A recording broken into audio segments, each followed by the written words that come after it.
Oi, oi, oi, eu sou o Thiago França e esse é o Sabe Som.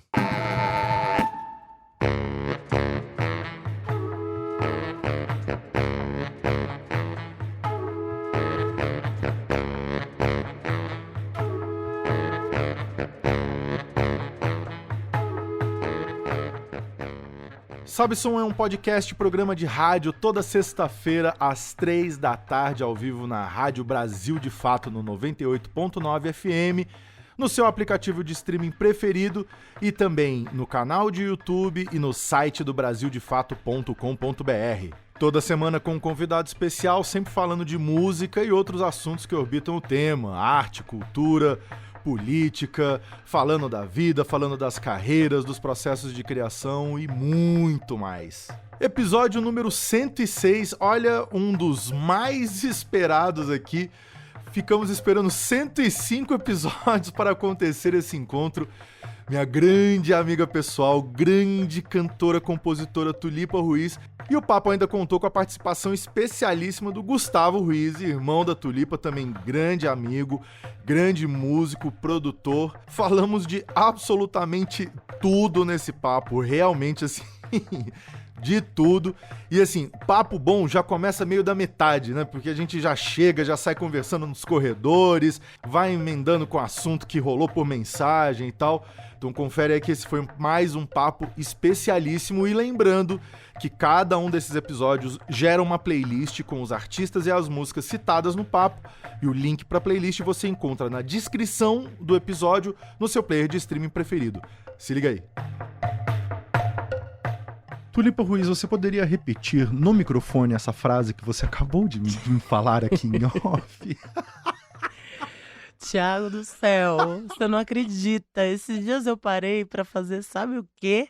Compor. Que loucura, bicho. Que loucura. Isso é o auge do hedonismo em 2026. Exatamente. No capitalismo tardio. Você parou pra compor. Exatamente, como se fosse a coisa mais assim, de outro você planeta. se sentiu culpada, assim, de tapar? Eu me senti super culpada. Foi muito estranho, porque eu senti prazer, um prazer, assim, como se eu estivesse realmente fazendo uma coisa meio proibidona, assim, sabe? Abri uma clareira, eu falei assim, gente, eu vou compor. Eu não acredito, assim. É isso, essa coisa, essa sociedade atual, né, da exaustão absoluta, a gente acaba sendo o nosso pior chefe. A gente é... E também a o gente pior é um chefe funcionário. carrasco, né? Eu sou muito difícil comigo como chefa. E como funcionária, eu tô sempre atrasada, assim. Sempre com entregas pra fazer, sabe?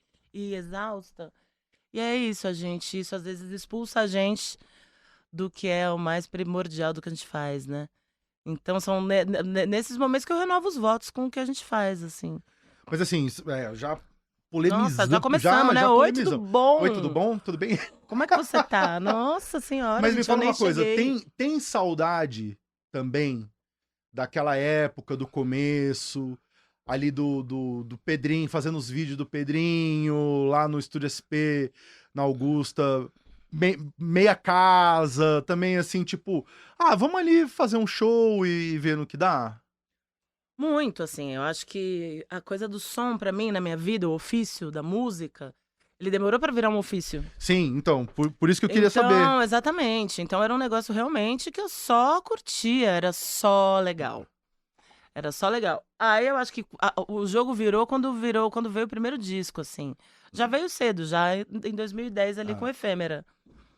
Que aí eu entendi como é que faz, como é que é esse negócio de fazer disco. Meu Deus, tem editora, ISRC. Nossa, o que O é que isso? seria isso? Que a gente só Exatamente. aprende depois que a gente faz errado a primeira vez e se ferra, aí depois a gente aprende. Não, eu logo já chamei os meus amigos, quando começou, eu logo já chamei meus amigos que estavam na roda comigo, assistindo ou fazendo show, pra me orientar.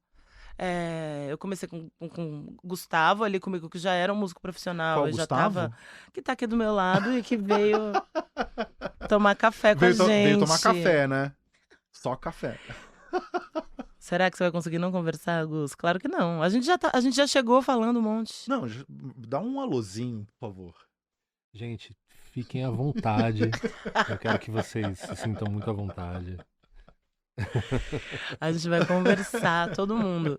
Mas isso, nesse começo lá em 2010, o Gustavo já tocava com um monte de gente. Então, o Gustavo já tinha uma expertise de estrada muito grande e de ganhar dinheiro com música, assim, viver disso. Esse era o trabalho dele. O meu não, era a minha curtição. E eu cresci acompanhando meu pai sendo músico, mas também trabalhando como jornalista. Então ele pagava as contas com outras receitas. Então já era um cara que já tinha que correr atrás como jornalista, escrevendo um monte para conseguir dar conta da vida. Então eu já cheguei já com essa leitura, assim, sabe? Eu vou ter que. Como é que paga a conta? Tem que fazer mais de uma coisa. Talvez não seja só a música. E quando a gente começou a fazer a música oficialmente, eu logo chamei os meus amigos que já estavam na música mais adiantados para me orientar. Então eu lembro que eu chamei a Thier, que já tinha disco, e editora. A gente foi tomar um café na Padaria Real. E aí ela me contou várias coisas, assim, ó. Editora é isso, é legal você ter um advogado, você prensa em tal lugar. Me explicou isso, como é que distribui. Então, logo. Já, quando o Efebra pintou, né, Gus? Era eu que ia na Livraria Cultura com caixa de disco pra vender o disco direto, entendeu? Eu já comecei sendo a minha própria distribuidora. Eu vendi na unha mais de, sei lá, 50 mil CDs do Efêmera, indo levar as caixas nos lugares. Teve um dia que eu tava ali na garagem da Livraria Cultura, porque a Livraria Cultura comprava muito, assim, comprava 1000 CDs. Aí teve um dia que eu tava com uma caixona, assim, aí na fila esperando pra entregar o produto, e aí tinha um monte de cara com caixa também de entregar. Mulher, eu falei assim, eu também, a autora do disco. Eu lembro que eu ficava pensando assim, tá certo isso? Eu acho que eu posso ter alguém pra me ajudar nisso, né? Meu Deus, equipe! Aí eu fui entendendo, porque eu também, com essa coisa da gente ser chefe, né? Da gente, né? Eu sou muito centralizadora. Então eu demorei pra entender que eu posso ter mais gente ali comigo, e isso tem sido um exercício, sabe? Dividir as coisas sempre. Mas, cara, agora vou falar porque isso daí é um comentário que eu já ouvi muito sobre mim. Eu também sou muito centralizador, mas tem outro jeito, quando a gente é artista independente, a gente aprende a fazer as coisas assim por conta disso, por conta dessa falta de recurso, por conta de que, cara, você não tem como contratar e ficar pagando mal, você vai pagar 50 reais pra pessoa claro, lá. não, nada A gente acaba fazendo, sim. né? A gente acaba fazendo tudo porque é a condição que tem, né? Chega um momento que a gente pode contar com outras e pensar pessoas. como dá pra ser mais prático. É. Como a gente também, nesse lugar de centralizar tudo, como a gente é menos cruel com a gente nessa hiperdemanda que nos soterra. Como a gente começou com polêmicas, eu vou evocar aqui uma figura polêmica, Paula Lavigne. Eu peguei uma conversa dela com Evandro Fiotti, né, há um tempo atrás. Ela conversando, né, eles conversando como produtores e tal. E a Paula falando assim, ó, só funciona eu e o Caetano, e só funciona você e o Leandro, porque a gente é família.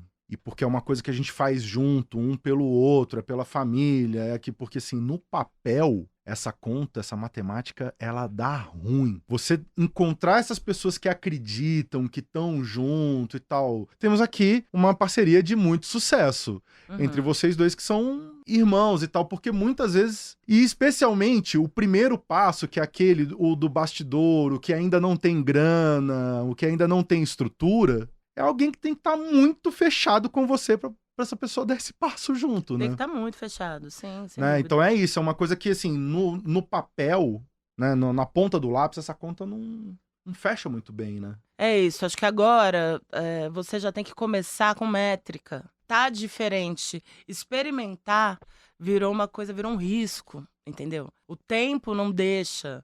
Os compromissos parece que são outros, assim. Na nossa época, cara, a gente tava experimentando no som, o Paulinho Fluxus estava experimentando na luz, a Fernanda Couto estava experimentando na assessoria de imprensa, Sim.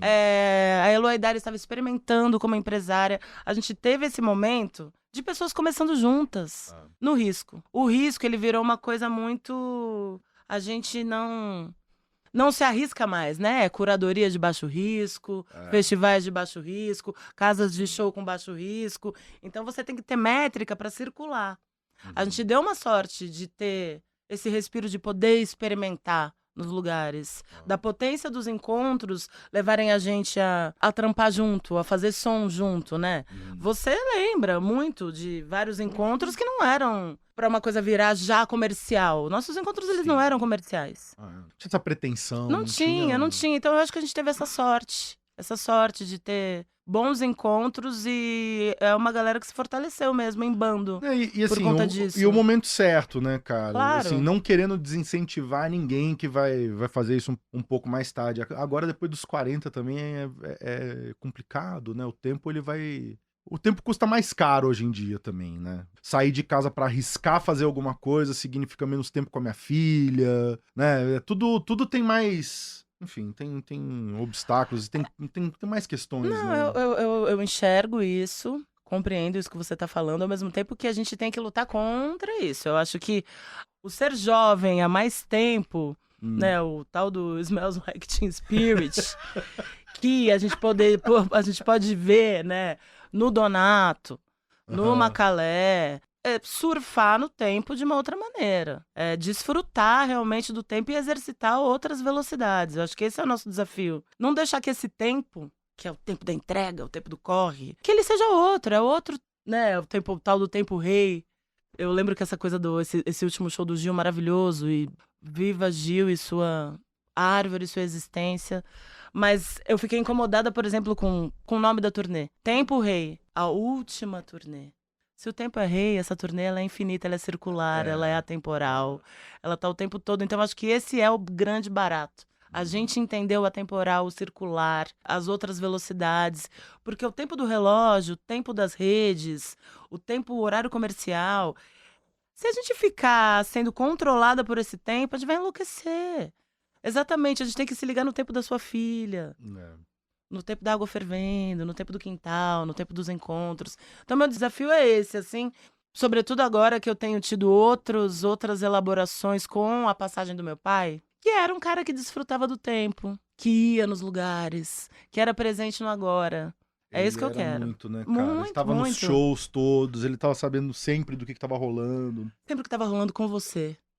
E aí? Ou se ele não soubesse, ele ia falar, e aí, meu, me conta de você. E aí ele vibrava com o que você estava fazendo, interessado. Então acho que é esse tempo curado, assim, do agora, do outro, vamos conversar sobre o que a gente está fazendo. Não é vamos reclamar sobre o que a gente está fazendo, porque é isso, a gente tem se encontrado para reclamar. Como é que é para ser mais legal nessa porcaria toda que tá rolando, nessa loucura? Mas às vezes eu acho que a gente faz isso culturalmente enquanto nação brasileira. Eu acho que não é uma coisa que pega muito bem você falar que tá tudo bem. Não, claro que não, eu não estou fazendo jogo do contente nenhum aqui nesse programa. Assim, tá tudo bem, tá legal, tô trabalhando, tô ganhando meu dinheiro, eu acho que isso vai chamar a atenção demais. Não, eu acho assim, eu acho que a resposta é, tipo, você acredita que apesar do entorno, dadaísta e dodói, você acredita que eu estou funcional? Estou funcional, até que eu tô bem. É mais nesse lugar, assim. Eu tenho uma música que o refrão, inclusive, é esse, né? Tudo bem. Tudo bem. Mas é num lugar de que tudo conspira pra gente ficar mal com a gente. Mal porque não dormiu, mal porque tá sem grana, mal porque não entregou, mal porque não transou, mal porque não sabe? Mal porque tá compondo. Mal porque tá compondo, mal porque tá em risco, mal porque não arriscou. E aí essa cobrança, essa culpa, o tempo inteiro na gente, também é destruidora.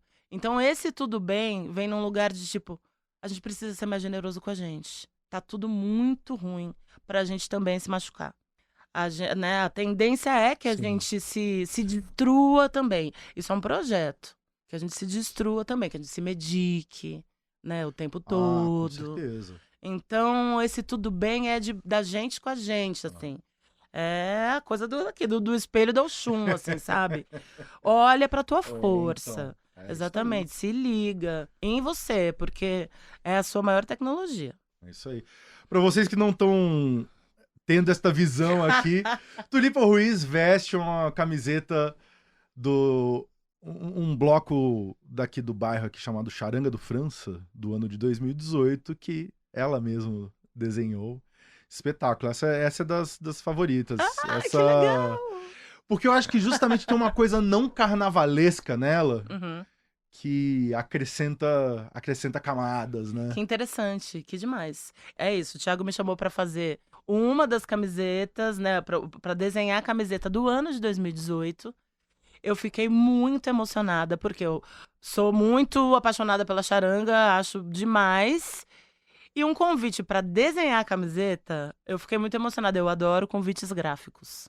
Muito, assim. Então foi um convite gráfico que me movimentou, sabe? Eu não sei se você lembra disso. Eu acho que eu já te contei essa história, cara. Você não tem como não ter contado essa história. Você colou no ensaio aberto. Eu que me convoquei, será? Ai, não, porque 2018 e tal. Aí você foi lá, né? Eu falei, pô, vem ver o povo todo com a camiseta, né? Na rua você foi com a Lineker.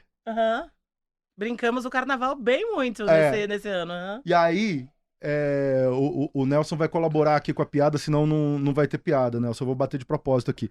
Aí tinha uma menina que tava tocando surdo e ela tava lá.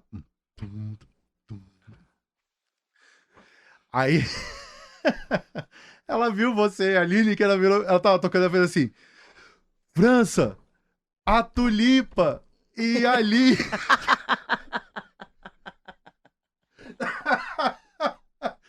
Eu rio desse negócio até hoje. Eu uso essa piada na oficina até hoje. Falei assim, gente, olha, a hora que estiver tocando, concentra, toca. Se precisar falar, se precisar fazer alguma coisa, para de tocar. Caramba. Maravilhoso. Ai, foi muito bom, cara. Foi muito bom. Mas e aí, você tá compondo... Você compôs assim, foi um dia assim de tipo... o dia da princesa, eu vou compor, tem assim, já tem um foco... projeto. Não, eu preciso parar mais pra compor, porque tem coisa, né? Eu preciso fazer disco, tem as amigas e amigos que escrevem com começos e rabichos de música pra continuar, ou tem ideia pra fazer. Eu tenho. Tem coisas me esperando nesse lugar da composição que eu preciso mergulhar pra fazer. Mas fazia tempo que eu não compunha do nada. Do Neida. Eu acho que eu nem sei mais fazer meu isso, Deus! sabia? Sabe assim, olha uma estrela cadente, olha o meu eureka! De repente tive o meu eureka. Que é um tipo de bênção, né, eureka? Porque, claro, a música, e eu sendo irmã e parceira de um instrumentista e filha de guitarrista, eu vejo como tem a coisa do exercício e da prática e do estudo. O Gustavo, desde pequeno, estuda música. Minha mãe, quando o Gustavo falou assim, quero tocar guitarra, minha mãe falou assim, vai estudar música erudita. Então o Gustavo estuda desde pequeno, entendeu? Pra mim era um negócio que eu curtia som, eu gostava de música. O Gustavo queria estudar música, eu queria trabalhar em loja de disco.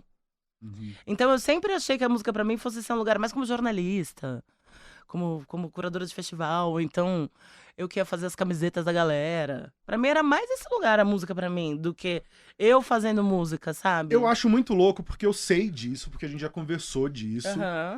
Mas ao mesmo tempo, eu acho meio inacreditável isso, porque você é prolífica, você tem muito assunto, você tem muita coisa. Não parece que é um negócio que veio assim, meio sem querer, meio... Sabe, meio de repente, assim... quer saber? Vou por esse caminho aqui. E aí isso é um caminho tão frutífero, assim, sabe? Eu acho louco isso, assim. Eu acho que assim... Acho que não é à toa que quando eu vim pra São Paulo, eu vim fazer faculdade de comunicação e multimeios, né? E multimídia. Eu sempre fui uma artista multimídia, na verdade. Eu sempre atuei em todos esses lugares. Aí quando virou a música... o meu lugar de expressão foi pra música, assim. Mas eu sempre tive outros lugares de expressão, né? De composição e criação. Eu sempre fui uma creator. Criadora de conteúdo. Exatamente. Quando começou a música, é isso. Eu gostava muito de música. E encontrei um monte de gente que gostava de fazer som. Então, deu legal, porque a gente gostava do que a gente estava fazendo. Era muito tesão na coisa mesmo, sabe? Então, os primeiros shows foram legais, o segundo também, a coisa foi começando a virar. O chato foi entender como é a indústria. Legal. Aí eu quase desisti. Eu falei, não, então acho que eu prefiro continuar trabalhando em agência, fazendo os meus corres, e eu vou continuar fazendo música desse jeito legal e livre. Depois eu entendi que a música também que eu poderia ser mais esperta nisso, mais prática. Na coisa burocrática da indústria da música, como estar nessa indústria também. Sem fazer concessões que me pudessem machucar de alguma maneira. Como é que eu sigo íntegra nessa caminhada e também pagando os meus boletos. Sim. É uma conta super difícil. E eu acho que o mais legal disso é quando a gente entra em paz de conseguir viver com as nossas contradições, que assim, uma hora você quer, outra hora você não quer. Total, claro. Nossa, hoje eu quero fazer 1000 vídeos, hoje eu não quero fazer nenhum. Sim. Ai, vai cair a entrega, o algoritmo, não sei o que, mano. Foda-se o algoritmo, entendeu? E a gente conseguir fazer isso, né, respeitando o tempo de cada um, né? Não, essa coisa do algoritmo até, por exemplo, eu acho que eu comecei a fazer música só pra fazer capa de vinil, né? Eu sempre falo que eu achava que a profissão mais legal do mundo era fazer capa de vinil. Então, quando a gente começou a fazer som, primeira coisa, eu já sabia como é que ia ser a capa do Efêmera. E era uma capa que funcionaria no vinil, assim. E agora com essa coisa do algoritmo, né? O vinil, ele tem é uma ponta de lança tecnológica tão gigantesca, porque no vinil, qual é a tecnologia? Quem escolhe é você. Sim. Você acredita nisso? Que é você que vai escolher o negócio?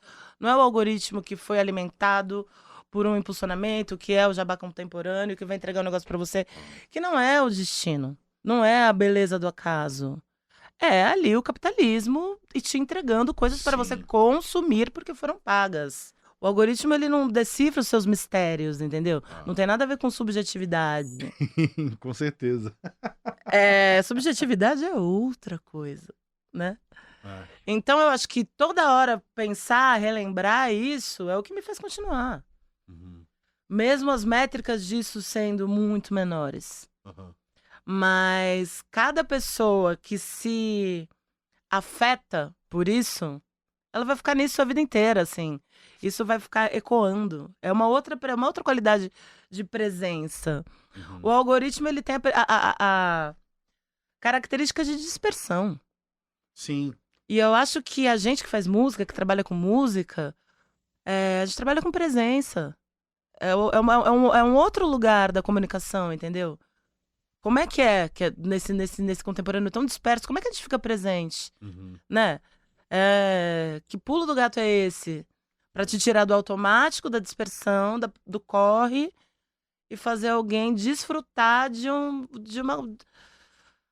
som, de uma peça, de uma dança, de uma brisa, né? Eu acho que vai ser cada vez mais balsâmico, nutritivo, vai ser raro. O que a gente faz vai ser cada vez mais raro e precioso. Sim. Não quero fazer disso um jogo do contente, entendeu? A gente tá muito... Não, sim. Tá osso. Não, total. Tá difícil, tá insalubre. Total. As pessoas não estão conseguindo viver, os trabalhadores da cultura no Brasil não estão conseguindo sobreviver. Eu fico pensando assim, gente, e olha que eu faço música, e se eu fosse da dança? E se eu fosse da palhaçaria? Como que faz? Entendeu? É muito complicado, cara. Muito, muito. A gente tem essa facilidade, né? Que a gente consegue estar pronto para trabalhar com 4, 5, 6 horas de preparação. Você marca 2 ensaios de 3 horas, dá uma levantadinha ali num repertório e tal, você tá pronto para ir trabalhar, né? Que seja, para trabalhar mal, para você sentar num boteco lá e fazer um voz e violão. Sim. Que seja. Mas qualquer outra coisa, cara, um teatro, são 6 meses. A galera passa um ano.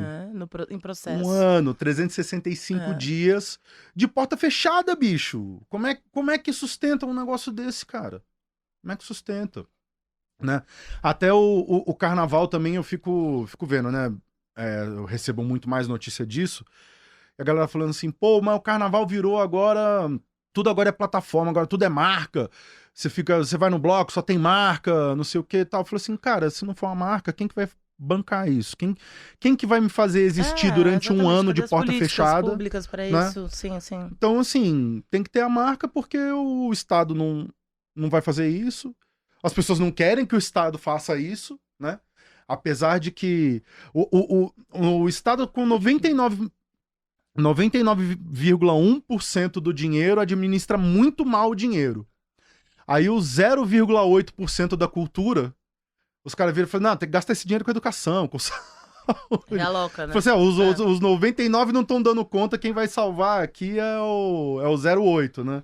Não, e assim, até mesmo no carnaval, assim, como é que a gente ocupa essa cidade também, né? Sem macular o que a gente acredita, né? Também com esses patrocínios todos. Eu sei que tem sido uma questão pra gente, a coisa das bets, entendeu? Sim. Mas as bets, elas invadiram o carnaval mesmo. Você liga a TV no carnaval, é só bet. Você liga um jogo de futebol. Agora É virou só tudo, bet. né? Então, assim, também, como é que a gente ocupa a cidade, disputa esse território coletivamente, entendeu? Sim. São Paulo tem cada vez mais um carnaval bonito, assim. O Baixo Augusta, eu sou madrinha do Baixo Augusta. O Baixo Augusta é uma reivindicação do espaço urbano. A Charanga do França é uma imersão musical. As experiências, elas são muito diversas no carnaval paulistano, que virou um carnaval gigante. O Ilu é uma experiência de reivindicar uma cidade que é ancestral, entendeu? É um bloco de mulheres. O Água Preta, eu tava vindo pra cá pensando no Água Preta. O Água Preta mostra pra gente uma cidade invisível. Então, além de apresentar uma cidade em cima, apresenta uma cidade embaixo, um rio que é invisível, a gente faz esse trajeto do rio. Então, o carnaval, ele é uma experiência da gente estar na rua, que às vezes as marcas, essas coisas acabam sendo um ruído nessa experiência, nesse entendimento do que é a gente na cidade. Mas também é uma engrenagem, né? Muita gente nas ruas. Como que isso dá certo? Como que a gente, exatamente, coloca um trio para aumentar, se a gente não tem política pública?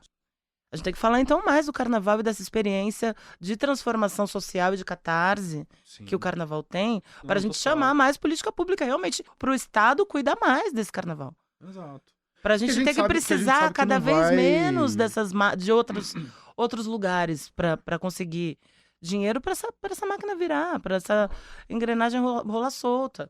A gente na música, por exemplo, o negócio da música, ele saiu das mãos de pessoas que trabalham com música. Ele foi para as mãos de pessoas que trabalham com outras coisas, com marcas que não tem nada a ver com música. Para a área de marketing de uma empresa de tal coisa, que tem um projeto cultural que é da música. Então, assim, a cultura, ela tá na mão das marcas, que não tem nada a ver com cultura. Fim do programa, gente. Vamos dormir. Não. Fecha esse parênteses aqui, vamos voltar, porque eu fiquei muito interessado em saber que você está compondo. Eu quero saber deste processo. Você liga o gravadorzinho do celular, sai fazendo coisa. Eu quero saber deste processo. Meu processo está sempre em processo. Varia muito. Tem vezes que é um exercício, tem vezes que eu pego um violão, tem vezes que eu pego um caderno, uma caneta. Tenho meu eureka de melodia, mando pro Gustavo. O Gustavo às vezes me manda, ou a gente se encontra, ele mostra alguma coisa que ele tá fazendo de harmonia. Eu adoro inverter os papéis, eu adoro chegar, por exemplo, com o Gustavo, que é meu parceiro mais frequente, já com uma ideia de harmonia e de melodia, e pedir pra ele fazer letra.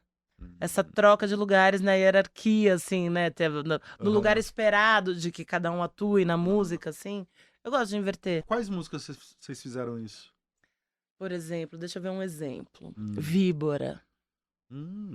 A gente começou a fazer Víbora, era um dia que a gente tava gravando, né? A gente tava ensaiando pro Tudo Tanto. Vários dias em estúdio, com várias ideias já, várias pré-levantadas. Aí teve um dia que a gente não tinha nenhuma música já tirada antes, era um dia pra gente compor.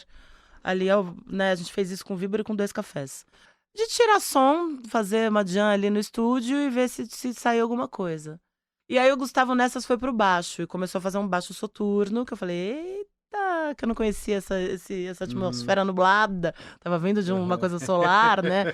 Foi a primeira vez que eu vi uma serração. Serração no meu som. Eu falei, nossa senhora! E aí começou essa coisa meio soturna de Víbora. E a letra já me veio ao dente, assim. Já me veio já cantando com a boca, com o dente cerrado, assim. O começo de Víbora. E aí eu fui pro Até Parece Máscara, ópera. E aí eu parei e falei, nossa, preciso de mais uma palavra, Gustavo. Aí o Gustavo virou pra mim e falou, Víbora. Apenas, entendeu? A palavra, imagina. Minha grande hashtag. Eu descobri que, por exemplo, a minha Vênus não é escorpião, minha Vênus é em víbora. Entendeu? Ela entrou pro meu mapa astral, essa grande víbora. É isso, é uma descoberta de palavra do Gustavo. A gente fez já várias letras juntas. Conta um pouco aí alguma que você lembra, Gus. Vem pra Gustavo Ruiz, participação especial. E aí, Gente, ele pessoal? só veio me trazer e entrou pra óbvio que a gente ia conversar, lógico. Eu acho que tem uma música emblemática nesse processo que é Tafetá, Super. porque é uma música que a gente fez pro Donato, né? E eu tinha feito o violão, a melodia dela, e mandei pra Tulipa, e você fez uma letra toda com trissílabas. Eu entendi errado. A Tulipa, ela interpretou a Eu melodia, eu interpretei a prosódia. a prosódia Ela encaixou a diferente. prosódia como trissílaba. E na verdade, são 4 sílabas. E aí o Gustavo falou assim, nossa, é simples, é só a gente, você fez com trissílabas, é só colocar mais uma sílaba. É sim, bastante. Fácil. Aí a gente encontrou e ficou, sei lá, 2 dias sem dormir, mexendo na letra até achar. Mas eu acho que eu sou um melhor editor do que um...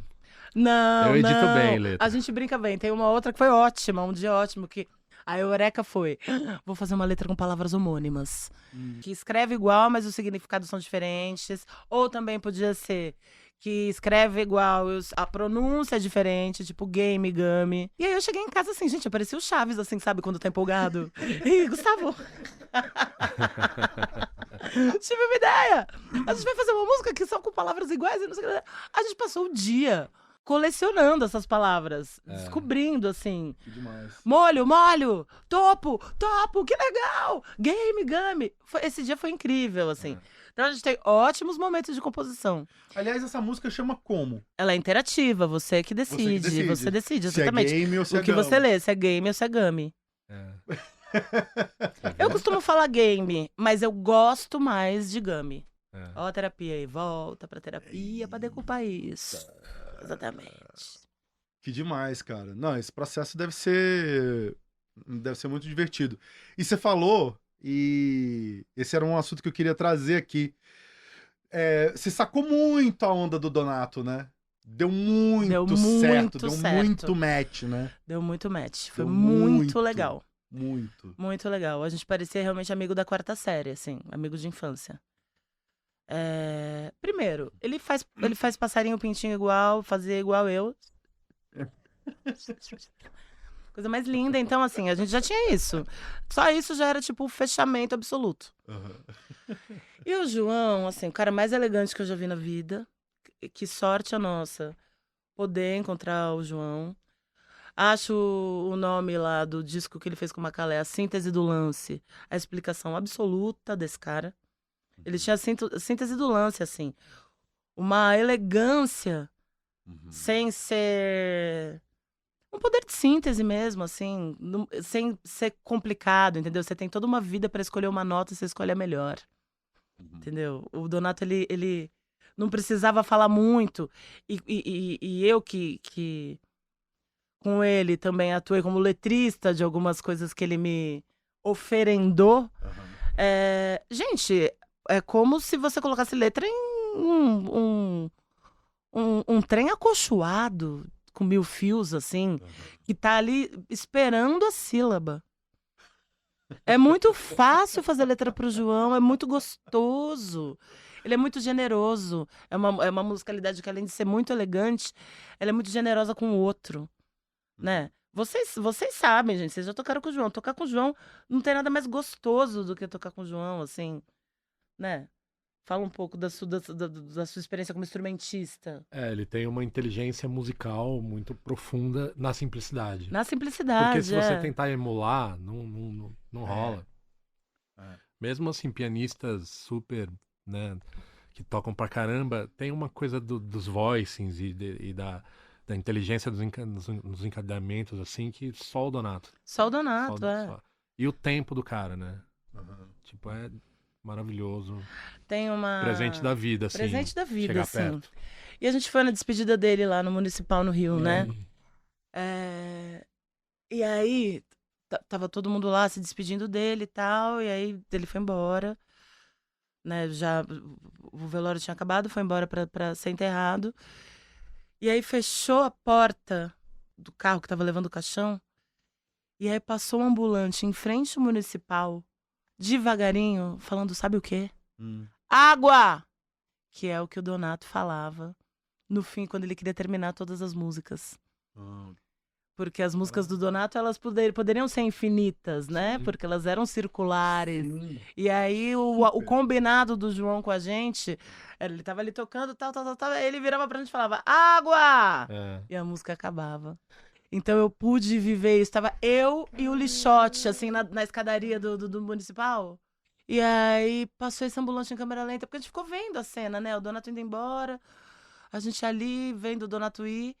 E esse ambulante passou em, tipo, cena de filme mesmo, em câmera lenta, assim, devagarinho. Água! Eu acho que o Lixote nem se ligou. Eu virei pro Lixote e falei assim, você ouviu o que esse ambulante tá falando? Que é o que ele fala o dia inteiro, na verdade. E aí eu vi esse filme. Eu tive a honra, a sorte de ver o filme do João. De estar presente no filme do João, assim. Que existência linda, que linda essa despedida. Chegar, né, ele tá indo embora e alguém falando água. Tipo, palmas, maestro. Obrigada. Muito forte. Que lindo, muito lindo. Nossa, que demais, A cara. gente, na música e nos nossos encontros, a gente tem essas sortes, né? Tem.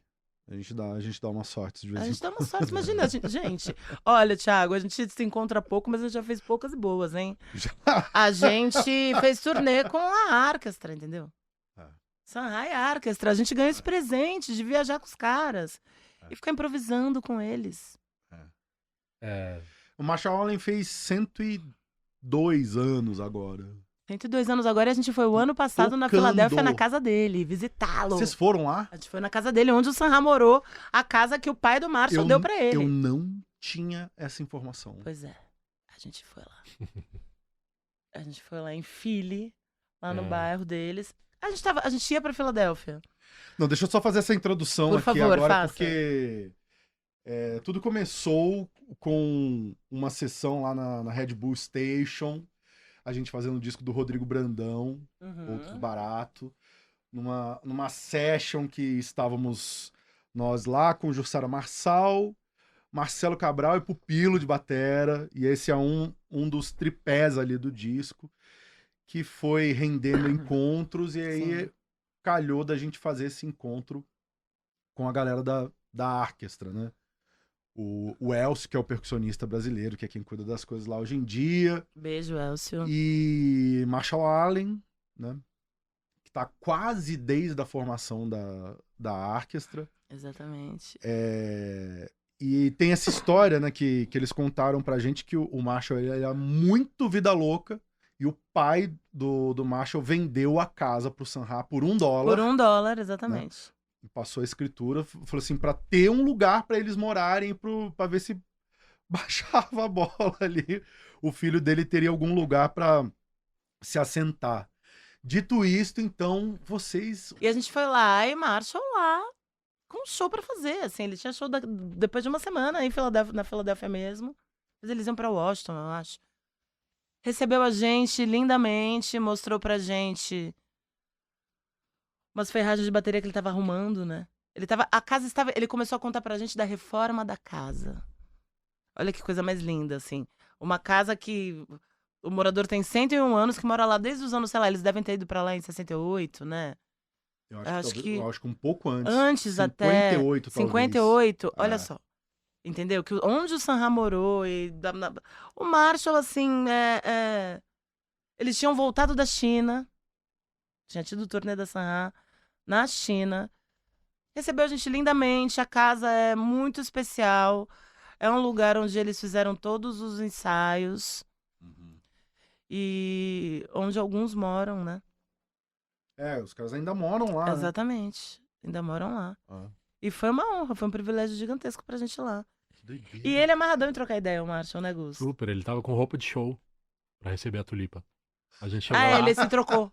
Ele desceu com óculos, assim, uma puta roupa, assim. Fumando. Fumando. Sensacional, cara. Lindo de E morrer. ele tava num processo, tinha entrado água no estúdio e algumas coisas enferrujaram. E ele tava, Limpando. ele tirando ferrugem das ferragens da caixa, dos tambores. Ele. E ele tava muito amarradão contando pra gente do apuro que ele tava nessa né, tirando essas ferragens, assim. Figura. Nossa, e Maravilhoso. acabou de atravessar um pensamento aqui, assim, na cabeça, ouvindo você contar esse negócio, porque, assim, de algum jeito você tá lá amarradona com o Marshall Allen e com o Lulu Santos, e essas coisas, de algum jeito, tudo isso Se dão bem, né? se dão bem, convergem na hora de fazer música, né? Que loucura, né, cara? Eu sou muito galerosa. Ah, ela é tão galera. Eu sou muito galerosa.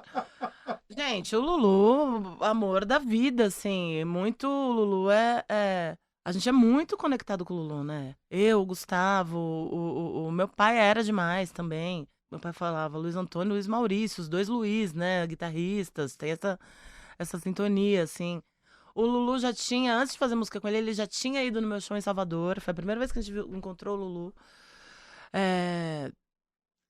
E quando a gente chamou ele pra tocar, foi nesses dias, foi no dia seguinte de Víbora, assim, foi perto, foi nesse processo. Eu encontrei com o Gustavo na Livraria da Vila antes da gente ir pro estúdio. A gente falou, vamos tentar pensar em alguma coisa de melodia aqui, de letra, pra chegar no estúdio já com alguma coisa andada pra galera. A gente ficou tomando café e o Gustavo ia assoviando. Quem viu esse nosso diálogo deve ter achado, tipo, nossa, que inspirado. Que galera pirada. Porque a gente ficou assoviando. E aí veio a melodia. A gente fez inteira, né? A melodia inteira Sim. no assovio. Falou, bom, fechou, vamos pro estúdio. E aí a galera começou a levantar o arranjo. E chegou uma hora que eu falei assim, gente, teve uma pausa pro café. Com o arranjo já quase todo levantado. E eu tava no meio da letra, assim. Falei, gente, eu não vou pro café. E quando vocês voltarem, eu juro que esta letra estará pronta.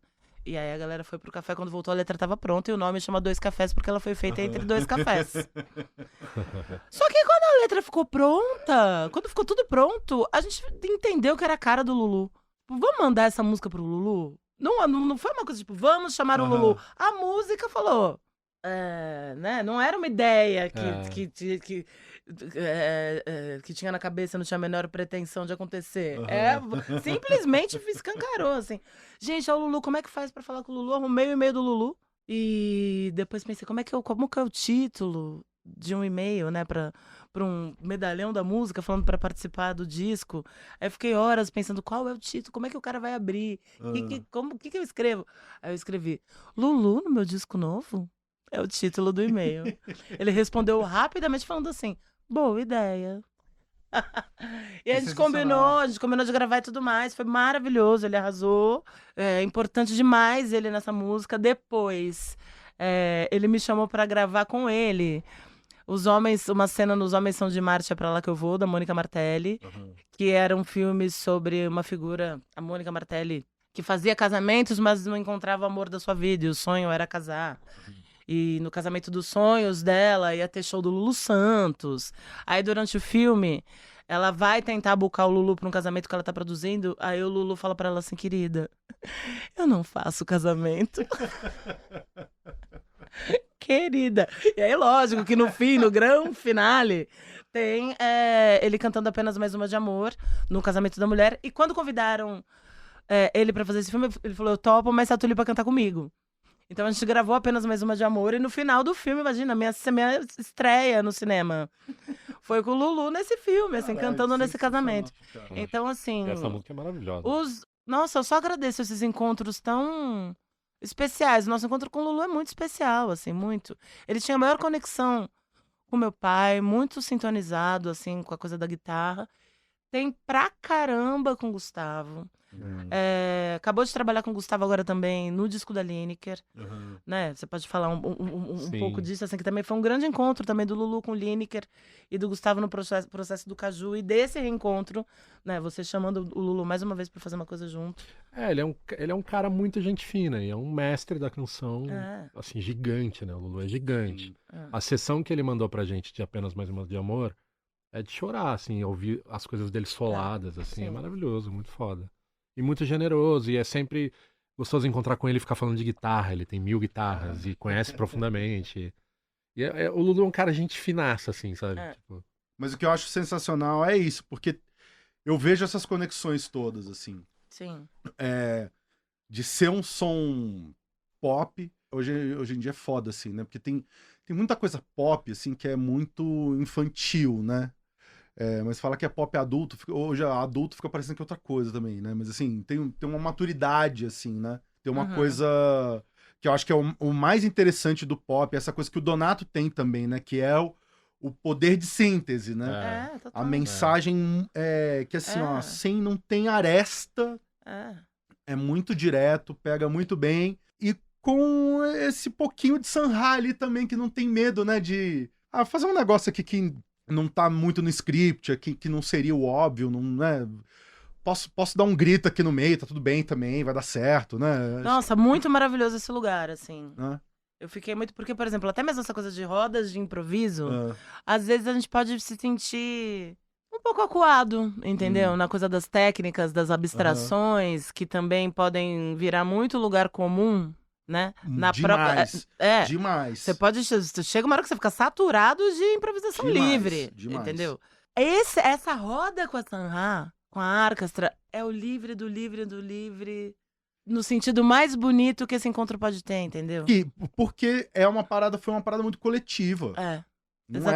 Não era sobre ninguém ali. Não era. Então, assim, eu nunca me senti tão à vontade. Não era um rodízio de holofote, Não era um rodízio de uma punhetona de instrumental, entendeu? Foi um lance super coletivo Super. Então foi muito espiritual, assim. Eu agradeço muito esse encontro. Pra gente fortaleceu demais, né? Foi. Eu acho que aí é dos lugares que renovam os votos, né? Né? Do que a gente faz, assim, a gente é isso. Tem encontros que fortalecem muito a gente, que são muito potentes e muito bonitos e que inspiram e que eles são tão potentes que eles têm a capacidade de nutrir a gente toda uma vida. Total. Não é só ali aquele momento do encontro. Vira uma fonte ali. Vira uma fonte. A gente volta nela de vez em quando, assim, né? Já tem mais de um ano já, eu acho. Eu tenho feito umas playlists, quer dizer, é uma playlist só, que toda segunda-feira eu atualizo e coloco ali coisas que eu gravei. Porque, cara, depois de um tempo, é isso, tem um monte de gente que vai na charanga, que frequentou a charanga, fez aula comigo, e não sabe da existência do Metametá. Claro, sim. Inclusive, sábado a gente tava em Belo Horizonte, e aí eu conheci uma galera lá de BH do rolê do carnaval, e assim, eu recebi uma mensagem, eu falei assim, gente, o Thiago França do Metametá é o mesmo Thiago França da charanga do França? Chocada. Eu falei assim, não é exatamente a mesma pessoa, mas é o mesmo corpo. O mesmo cavalo. É o mesmo cavalo. Então é isso, aí de tempos em tempos voltar nisso, assim, de falar assim, a gente dividiu o palco com o Marshall Allen. Entendeu? Né? Não dá nem pra explicar, né? Eu tô lá no disco do Donato que ganhou o Grammy. Total, sim. São coisas que, assim, é muito legal. E eu acho que é importante a gente fazer, porque se a gente não se divulgar, mais ninguém vai fazer isso pela gente. Mas é legal pra gente mesmo também voltar e falar, caramba, eu fiz isso aqui, né? Agora que eu tô aqui achando que, não tem mais nada pra dar, não tem mais caldo aqui, pode espremer que não vai sair mais nada. Sim. Não, peraí. A gente já tem uma estrada. E por falar em parcerias, eu não ouso dizer o nome da colega. Vocês fizeram uma parceria que vocês lançaram ano passado? Tá. Eu já falei assim, gente, quem que você não ousa dizer Eu não ouso dizer porque eu não sei pronunciar mesmo. Achava que era... exatamente. Não. É o cara da... Não, a gente não é esse tipo de podcast, é outro. Assim, gente... E é Hayahan. Só que o apelido dela é Chacha. E é Hayahan. Da onde saiu essa conexão? Esse encontraço? A gente, em 2020, foi pra China a convite de um produtor cultural brasileiro de Curitiba que mora na China, chamado Ale Amazônia, que tem um projeto chamado China Tropical. E ele já tinha levado uma galera, o projeto dele é justamente esse encontro China-Brasil e o intercâmbio entre artistas chineses com brasileiros. Então, em 2019, ele levou a Ave Negro Léo pra fazer uma residência artística com... Eu não sei exatamente, eu também não sei pronunciar o nome dos artistas chineses que a Ave e Léo interagiram. Mas são de uma cena mais eletrônica. Mas são de uma assim, cena né? mais eletrônica, exatamente. E aí, em 2020, a gente recebeu esse convite. E a ideia era fazer shows, a gente fazer uma turnê, eu e Gustavo, e também fazer uma residência, uma imersão artística, com uma artista também da música eletrônica, produtora, que é a Chacha, Yehai Han. E aí a gente fez essa turnê, que foi desenhada pela Embaixada do Brasil na China. E depois a gente fez com o Ale Amazônia essa imersão com a Chacha, essa residência, que aconteceu na zona rural, numa região chamada Yunnan, na China. Então a gente ficou 15 dias lá com a Chacha, que também é produtora musical, e fizemos, né, levamos estúdio pra lá, um monte de equipamento, e fizemos 2 músicas.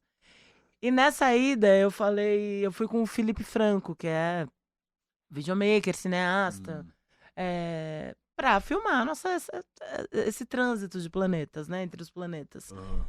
E aí, disso nasceram 2 músicas e também 2 clipes. Quando a pandemia começou, a gente tava lá. Então, voltar pro Brasil foi uma loucura. Pode crer! A gente tava lá na China. Fiz o download agora dessa situation, cara. Exatamente. Então, assim, a gente conseguiu voltar no dia seguinte, Xangai fechou. Se a gente tivesse ido no dia seguinte, a gente ia ter ficado em quarentena lá. A gente chegou aqui e a pandemia veio pra cá um tempo depois. A gente chegou, nosso avião deveria ter ficado de quarentena, porque a gente chegou dia 28 de janeiro, eu acho. Só foi fechar em março, então assim, ficou janeiro inteiro entrando. Claro, exatamente. A real é essa, vamos falar a verdade. Não, sim, aí proliferou total, assim como na China. Né, o vírus surgiu em Wuhan, que é uma cidade de trabalhadores, e aí no Ano Novo Chinês vai todo mundo para sua província. Então, essa que foi a loucura. Teve tipo uma espécie de carnaval. Porque é quando no Ano Novo Chinês é a data de maior deslocamento na China. E lá tem 1,5 bilhão. E lá tem 1,5 bilhão. Então aconteceu isso. De repente, esse vírus se deslocou. Com 1,5 bilhão de pessoas em trânsito. E aí foi pro mundo, foi inevitável.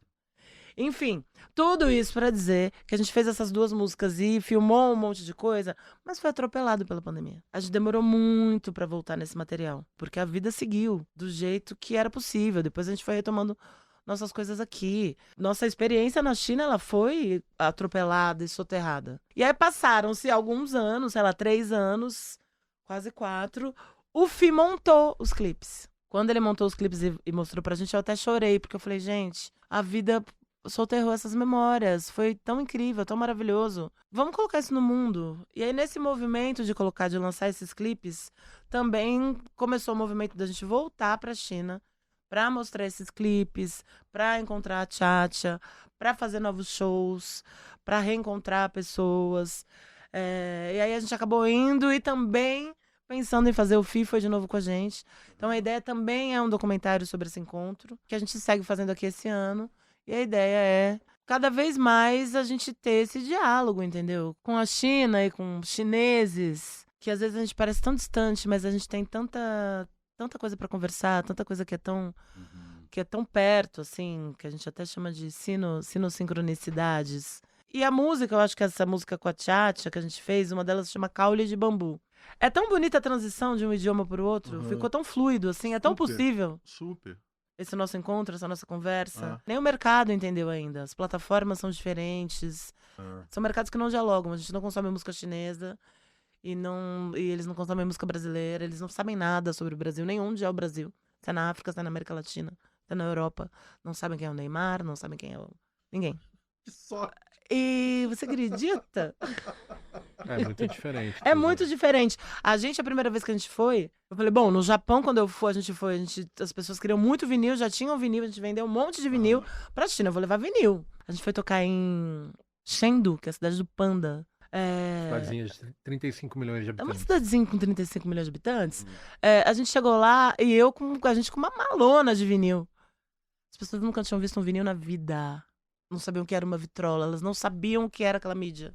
Que loucura, bicho. Então realmente, assim, são Mas aí, CD? planetas, CD. A gente Eu, vendeu todos os CDs no primeiro eu show. levei 8 CDs, exatamente. Falei, CD é uma mídia que já não tem mais. Vinil não vende. E vinil na não China. vende. Fica a dica. Fica a dica, levem CDs. Que loucura, Exatamente. bicho.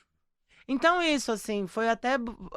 Essa nossa ida agora foi muito mais uma turnê geopolítica do que uma turnê estratégica, do que uma turnê comercial, entendeu? Uhum. Ela é uma turnê realmente de territórios se encontrando, assim, e um outro diálogo que o mercado ainda não entendeu. Eu nem sei se existe feat de artista, uma canção de uma chinesa cantando com uma brasileira.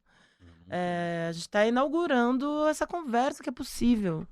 Mesmo o mercado esquecendo, né? Porque a gente assina contratos que incluem a China, mas não inclui. Sim, Porque sim. ela é fechada. Não chega, né?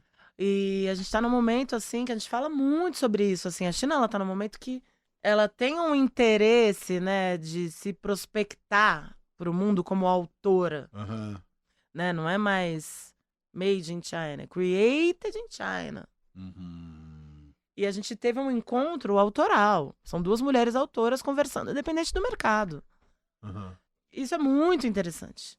Muito. Então a China tá com essa coisa do soft power, Ah. fortalecendo em cima disso, muito grande. Eu fiquei, inclusive, pensando, né? O tempo todo, né? A gente vai viajando e nós que viajamos o mundo com música, e isso faz da gente embaixadores da nossa cultura, Sim. porque em qualquer entrevista que a gente vai fazer no mundo, vão perguntar primeiro sobre política, como é que tá o Sim, Brasil, Sim, e não sei o que lá, até Sim. depois chegar no festival que você tá aí na sua Sim. música. sim. Então a gente tem uma responsabilidade muito grande nesse lugar. E eu fico o tempo inteiro. Esses dias eu tava falando com alguma amiga minha que atravessar a cultura dói. Dói. Nossa, dói Entendeu? muito. A gente sair do Dói Brasil e entender como a gente foi colonizado, oprimido, como a gente ainda é colocado dentro de uma prateleira de world music que não dá conta da nossa diversidade. Ah. Então, não é simples transitar no mundo trabalhando com arte. Porque você tem que dar conta de muita coisa. E é isso, vendo a China ali no soft power, e eu pensando, cara, o Brasil é muito sortudo, né? Da gente ter a coisa do soft power orgânico. É. De entrar em qualquer lugar, qualquer táxi. Brasil! Que horas ela volta? E é o Neymar, e é não sei o quê. A gente tem 1000. O Pelé, e a Xuxa, e, né? Vai ficar pensando a Anitta. É um soft power super que as pessoas reconhecem no mundo inteiro, exceto China, mas no mundo inteiro a gente tem essa coisa que o mundo inteiro coloca muita grana. Hollywood colocou, os Estados Unidos colocou muito dinheiro para ele ter a dominação cultural Sim. na cabeça do mundo, sabe? Olha a Coreia. A gente tem isso orgânico. Eu assim, nossa, que coisa, né? Pensando sobre isso. Aí, de repente, me vem um boom. O soft power do Brasil, ele não é virado pro mundo. Ele é virado pra dentro. E o nome do soft power no Brasil é agronegócio. Aí ali eu pensei, não, para a gravação, quero dormir. Para a gravação. Eu nunca tinha pensado nisso. O Brasil usa esse lugar do soft power para um controle interno. A gente não é uma coisa de prospecção da nossa cultura fora. Não existe esse interesse. O interesse é de uma dominação aqui dentro e não é de uma prospecção, né? A gente consegue... Eu nunca tinha visto. Agora eu consigo ver isso. E aí eu acho que a partir do momento que a gente consegue ver, a gente consegue falar, né? Endereçar, nomear. É tão importante nomear, porque a gente às vezes a gente fica só incomodado e não sabe o que tá acontecendo. Então assim, entende? Esse descuido da gente no mundo deve ser isso também, porque a gente saindo do nosso... Eu sei que você tá aí pra falar. Não, é porque eu vou ter que Mas chamar o a pessoal do programa de gente- política pra poder assumir aqui. Não, a gente precisa ser muito mais cuidado quando a gente sai do nosso país fazendo arte, sabe? Sim. A gente tem que ter um país que cuida da gente quando a gente sai. Porque a gente tá dando conta do que tá acontecendo aqui pro mundo. Não, eu fiquei assim agora porque você conseguiu colocar em palavras uma sensação ruim que eu tenho já há muito Pois tempo. é, Thiago. Rapaz, a gente vai ter que continuar o papo. Vai mas- durar muito, vai longe isso daqui. 105 episódios depois, muito obrigado pela sua presença. Meu Deus, a gente termina com essa? Fiquem com Nossa, essa, que Brasil. reticência. Gente, olha, Brasil... É isso, Brasil de fato. De fato, Brasil.